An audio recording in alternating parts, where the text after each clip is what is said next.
Excel PU college ಗುರುವಾಯಿನಕೆರೆ, ಕರ್ನಾಟಕದ number 1 PU college. Admissions open now. ರಾಜ್ಯ ಕಾಂಗ್ರೆಸ್ನಲ್ಲಿ ನಾಯಕತ್ವ ಬದಲಾವಣೆ ಚರ್ಚೆ ಆಗ್ತಾ ಇದೆ. ಏನೇ ಬೆಳವಣಿಗೆಯಾದ್ರೂ ಸಿದ್ದರಾಮಯ್ಯ ಮಾತ್ರ ಫುಲ್ ಸೈಲೆಂಟ್ ಆಗಿದ್ದಾರೆ. ಆ ರಾಜ್ಯದಲ್ಲಿ ಕಾಂಗ್ರೆಸ್ನ ಶಾಸಕಾಂಗ ಪಕ್ಷದ ನಾಯಕರಾಗಿ ಮುಖ್ಯಮಂತ್ರಿಯಾಗಿ ಕಾರ್ಯವನ್ನು ನಿರ್ವಹಿಸ್ತಾರೋ ಅಂತ ಸಿದ್ದರಾಮಯ್ಯನವರು ಮಾತ್ರ ಫುಲ್ ಸೈಲೆಂಟ್. DK ಶಿವಕುಮಾರ್ ಬೇಕಾದ್ರೆ ದೆಹಲಿಗೆ ಹೋಗ್ಲಿ, DK ಸುರೇಶ್ ಬೇಕಾದ್ರೆ ದೆಹಲಿಗೆ ಹೋಗ್ಲಿ, ಹೈಕಮಾಂಡ್ ನಾಯಕರನ್ನ ಭೇಟಿ ಮಾಡಲಿ, ನಾಯಕತ್ವ ಬದಲಾವಣೆ ಚರ್ಚೆಯಾದರೂ ಮಾಡಲಿ, ನಾನಂತೂ ಈ ವಿಷಯಕ್ಕೆ ಸಂಬಂಧಪಟ್ಟಂತೆ ತುಟಿ ಬಿಚ್ಚಲ್ಲ, ಏನೇ ಆದರೂ ಫುಲ್ ಸೈಲೆಂಟ್ ಆಗಿರ್ತೀನಿ ಅನ್ನೋ ನಿಲುವನ್ನ ನಿರ್ಧಾರವನ್ನು ಸಿದ್ದರಾಮಯ್ಯ ತಗೊಂಡಿದ್ದಾರೆ. ಎಲ್ಲೂ ಕೂಡ ನಾಯಕತ್ವದ ಬದಲಾವಣೆ ಚರ್ಚೆ ಬಗ್ಗೆ ಅವರು ಮಾತಾಡ್ತಾ ಇಲ್ಲ. ತಮ್ಮ ಆಪ್ತ ವಲಯದಲ್ಲಷ್ಟೇ ಮಾತುಕತೆ ನಡೆಸ್ತಾ ಇದ್ದಾರೆ CM ಸಿದ್ದರಾಮಯ್ಯ. ಮೌನಕ್ಕೆ ಶರಣಾಗಿರೋದೇಕೆ CM ಸಿದ್ದರಾಮಯ್ಯ ಅನ್ನೋ ಪ್ರಶ್ನೆ ಇದೀಗ ಎದುರಾಗಿದೆ. ಅಷ್ಟಕ್ಕೂ ಇಷ್ಟೆಲ್ಲ ಡೆವಲಪ್ಮೆಂಟ್ ಆಗ್ತಾ ಇರಬೇಕಾದ್ರೆ ರಾಜ್ಯದ ಮುಖ್ಯಮಂತ್ರಿಯಾಗಿ ಮುಖ್ಯಮಂತ್ರಿ ಸ್ಥಾನವನ್ನು ಬಿಟ್ಕೊಡ್ತಾರಾ, ಕೊಡಲ್ವಾ, ಏನಾದರೂ ಮಾತಾಡಬೇಕಲ್ವಾ ಅಟ್ಲೀಸ್ಟು. ಇದೇನೋ ಹೈಕಮಾಂಡ್ ನಾಯಕರ ನಿರ್ಧಾರ ನಿಲುವು ಅಂತ ಈ ಹಿಂದೆ ಹೇಳಿದ್ರು. ಬಟ್ ಈಗ ಅವರು ಮೌನಕ್ಕೆ ಶರಣಾಗಿದ್ದಾರೆ. ನೋಡಿ, ಈ ಒಂದು ವಿಷಯದಲ್ಲಿ ಈಗ ಆಗ್ತಾ ಇರುವಂಥ ಬೆಳವಣಿಗೆ, ರಾಜ್ಯ ಸರ್ಕಾರಕ್ಕೆ ಮೇ 20ನೇ ತಾರೀಕಿಗೆ 3 ವರ್ಷ ಆಗುತ್ತೆ. ನಾಯಕತ್ವ ಬದಲಾವಣೆ ಬೇಕು ಅನ್ನೋ ಚರ್ಚೆ ಆಗ್ತಾ ಇದೆ. ಪಂಚರಾಜ್ಯಗಳ ಚುನಾವಣೆಯ ಫಲಿತಾಂಶ ಬಂದಿದ ತಕ್ಷಣ ಮುಖ್ಯಮಂತ್ರಿ ಬದಲಾವಣೆ ಶತಸಿದ್ಧ ಅಂತ ಹೇಳಲಾಗ್ತಾ ಇದೆ. ಇಷ್ಟೆಲ್ಲ ಆದರೂ ಕೂಡ ಹಾಲಿ ಮುಖ್ಯಮಂತ್ರಿ ಸ್ಥಾನದಲ್ಲಿ ಇರೋ ಅಂಥ ಸಿದ್ದರಾಮಯ್ಯನವರು ಮಾತ್ರ ಯಾವುದೇ ಪ್ರತಿಕ್ರಿಯೆಯನ್ನು ಕೊಡ್ತಾ ಇಲ್ಲ. 4 ಗೋಡೆಗಳ ಮಧ್ಯೆ ಒಡಂಬಡಿಕೆ ಆಗಿದೆ. ಸಿದ್ದರಾಮಯ್ಯ ಪ್ರತಿಕ್ರಿಯೆ ಇಲ್ಲ, ನೋ ರಿಯಾಕ್ಷನ್ಸ್. 30-30 ಗವರ್ನಮೆಂಟ್ ಇದು ಅಂದರು. 2.5 ವರ್ಷ ಸಿದ್ದರಾಮಯ್ಯ ಮುಖ್ಯಮಂತ್ರಿ, 2.5 ವರ್ಷ DK ಶಿವಕುಮಾರ್ ಮುಖ್ಯಮಂತ್ರಿ ಅಂದರು. ಮಾತಾಡ್ತಾ ಇಲ್ಲ, ತುಟಿ ಬಿಚ್ತಾ ಇಲ್ಲ.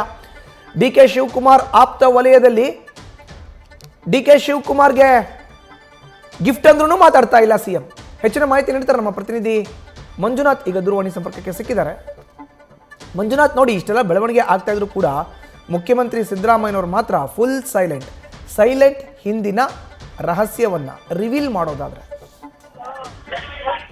ಮಧುಸೂದನ್, ರಾಜ್ಯದಲ್ಲಿ ಏನು ನಾಯಕತ್ವ ಬದಲಾವಣೆ, ಇದು CM ಬದಲಾವಣೆ ಬಗ್ಗೆ ಸಾಕಷ್ಟು ಚರ್ಚೆ ಆಗ್ತಿದೆ. ಅದರಲ್ಲೂ ಕೂಡ CM ಆಪ್ತರು ಒಂದ್ ಕಡೆ ರಾಷ್ಟ್ರ ಸಭೆಯನ್ನು ನಡೆಸಿ ಈಗ ದೆಹಲಿಗೂ ಕೂಡ ತೆರಳಿದ್ದಾರೆ. ಹೈಕಮಾಂಡ್ ನಾಯಕರನ್ನು ಕೂಡ ಭೇಟಿ ಮಾಡುವಂತ ಕೆಲಸವನ್ನು ಮಾಡಿರುವಂತದ್ದು. ನಿನ್ನೆ ಮಲ್ಲಿಕಾರ್ಜುನ್ ಖರ್ಗೆ ಅವ್ರನ್ನ, ಸತೀಶ್ ಜಾರಕಿಹೊಳಿ, ಮಹದೇವಪ್ಪ ಜೊತೆಗೆ KH ಮುನಿಯಪ್ಪ ಭೇಟಿ ಮಾಡಿ ಒಂದಷ್ಟು ಚರ್ಚೆ ಮಾಡಿರುವಂತದ್ದು. ರಾಜ್ಯದಲ್ಲಿ ಏನು ನಾಯಕತ್ವ ಗೊಂದಲ ಇದೆ, ಇದನ್ನ ಬಗೆಹರಿಸಬೇಕು, ಇದರಿಂದ ಪಕ್ಷಕ್ಕೆ ಕೂಡ ಡ್ಯಾಮೇಜ್ ಆಗುತ್ತೆ, ಜೊತೆಗೆ ನಾಯಕತ್ವ ಕೂಡ ಒಂದು ಕೆಟ್ಟ ಹೆಸರು ಬರುತ್ತೆ. ಹಾಗಾಗಿ ಇದನ್ನ ಗೊಂದಲಗಳಿಗೆ ಎಲ್ಲವನ್ನು ಕೂಡ ಬ್ರೇಕ್ ಹಾಕ್ಬೇಕು ಅನ್ನೋ ನಿಟ್ಟಿನಲ್ಲಿ ಸಾಕಷ್ಟು ಚರ್ಚೆ ಮಾಡಿರುವಂತದ್ದು. ಇನ್ನೊಂದ್ ಕಡೆ ಏನು ಕಳೆದ ತಿಂಗಳು 125ಕ್ಕೂ ಹೆಚ್ಚು ಶಾಸಕರು ದೆಹಲಿಗೆ ತೆರಳಿ ಇಲ್ಲಿ ಒಂದು ಕ್ಯಾಬಿನೆಟ್ ರೀಶಫಲ್ ಮಾಡಬೇಕು ಅನ್ನೋ ನಿಟ್ಟಿನಲ್ಲಿ ಹೈಕಮಾಂಡ್ ನಾಯಕರನ್ನ ಭೇಟಿ ಮಾಡಿ ಚರ್ಚೆ ಮಾಡಿದ್ದಾರೆ. ಜೊತೆಗೆ ಮತ್ತೆ ಮೇ 4 ನಂತರ ಸುಮಾರು 40ಕ್ಕೂ ಹೆಚ್ಚು ಶಾಸಕರು ಮತ್ತು ದೆಹಲಿಗೆ ತೆರಳಿ ಕ್ಯಾಬಿನೆಟ್ ರೀಶಫಲ್ ಮಾಡ್ಲಿಕ್ಕೆ ಅವಕಾಶ ಕೊಡಬೇಕು ಅನ್ನೋ ನಿಟ್ಟಿನಲ್ಲಿ ಒಂದು ಏನು ಚರ್ಚೆ ಮಾಡ್ಲಿಕ್ಕೆ ತೀರ್ಮಾನವನ್ನು ತೆಗೆದುಕೊಂಡಿದ್ದಾರೆ. ಇನ್ನೊಂದ್ ಕಡೆ KM ರಾಜಣ್ಣ ಅವರು ಕೂಡ CM ಸಿದ್ದರಾಮಯ್ಯ ಅವರು ತಮ್ಮ ಸ್ಥಾನವನ್ನ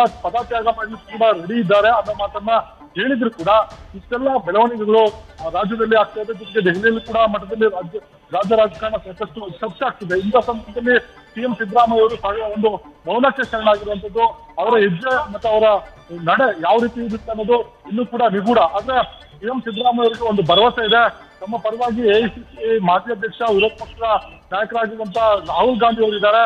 ಹಾಗಾಗಿ ನಾನು ಯಾವುದೇ ರೀತಿಯ ತಲೆ ಕೆಡಿಸಿಕೊಳ್ಳೋದು ಬೇಡ ಅನ್ನೋ ಒಂದು ತೀರ್ಮಾನಕ್ಕೆ ಬಂದಿರುವಂತದ್ದು. ಒಂದ್ ವೇಳೆ ಹೈಕಮಾಂಡ್ ಹೇಳಿದ್ದೆ ಆದ್ರೆ ಒಂದು ಏನು ಪದತ್ಯಾಗ ಮಾಡ್ಲಿಕ್ಕೆ ಕೂಡ ನಾನು ರೆಡಿ ಇದ್ದೇನೆ ಅನ್ನೋ ಒಂದು ಸಂದೇಶವನ್ನ ಹಿಂದೆ ಏನು DK ಶಿವಕುಮಾರ್ ಅವರು ಕೂಡ ಹೇಳಿರುವಂತದ್ದು. ಹೈಕಮಾಂಡ್ ಯಾವ ರೀತಿ ಹೇಳುತ್ತೋ ಆ ರೀತಿ ನಡ್ಕೊಳ್ತೇನೆ ಅನ್ನೋ ಮಾತನ್ನ ಹೇಳಿರುವಂತದ್ದು. ಆದ್ರೆ CM ಸಿದ್ದರಾಮಯ್ಯ ಅವರು ಈ ಒಂದು ಮೌನಕ್ಕೆ ಜಾರಿರುವಂತದ್ದು ಪ್ರಮುಖವಾಗಿ ರಾಹುಲ್ ಗಾಂಧಿ ಅವರೇ ನಿರ್ಧಾರ ತೆಗೆದುಕೊಳ್ಳೋದು. ಹಾಗಾಗಿ ರಾಹುಲ್ ಗಾಂಧಿ ತಮ್ಮ ಪರವಾಗಿರ್ತಾರೆ, ಜೊತೆಗೆ AICC ನಾಯಕರು ಕೂಡ ತಮ್ಮ ಪರವಾಗಿರ್ತಾರೆ, ಜೊತೆಗೆ ಪಕ್ಷದಲ್ಲಿರುವಂತಹ ಹಿರಿಯ ಶಾಸಕರು, ಹಿರಿಯ ಸಚಿವರಿಗೂ ಕೂಡ ನನ್ನ ಪರವಾಗಿದ್ದಾರೆ. ಹಾಗಾಗಿ ನಾನು ಈ ಬಗ್ಗೆ ಹೆಚ್ಚು ತಲೆ ಕೆಡಿಸ್ಕೊಳ್ಳೋದು ಬೇಡ, ಜೊತೆಗೆ ನಾನು ಕೂಡ 8 ವರ್ಷಗಳ ಕಾಲ CM ಆಗಿ ಪಕ್ಷ ಎಲ್ಲವೂ ಕೊಟ್ಟಿದೆ ಅನ್ನೋ ಒಂದು ನಿಟ್ಟಿನಲ್ಲಿ ಒಂದಷ್ಟು ಮೌನಕ್ಕೆ ತಾಳಿದ್ದಾರೆ. ಹೈಕಮಾಂಡ್ ಯಾವ ರೀತಿ ತೀರ್ಮಾನ ತೆಗೆದುಕೊಳ್ಳುತ್ತೆ ಅನ್ನೋದ್ರ ಬಗ್ಗೆ ಸಿದ್ದರಾಮಯ್ಯ ಅವರ ಮುಂದಿನ ನಡೆ ಇರುತ್ತೆ ಅನ್ನೋದು ಏನು ಕಾಂಗ್ರೆಸ್ ಪಾಳ್ಯದಲ್ಲಿ ಚರ್ಚೆ ಆಗ್ತಿರುವಂತದ್ದು. ಮಧುಸೂದನ್, ಧನ್ಯವಾದ ಮಂಜುನಾಥ್ ನಿಮ್ಮ ಮಾಹಿತಿಗೆ. ನ್ಯೂಸ್ ಫಸ್ಟ್, ನಿರ್ಭೀತಿಯಿಂದ ನಿಮ್ಮ ಪರವಾಗಿ.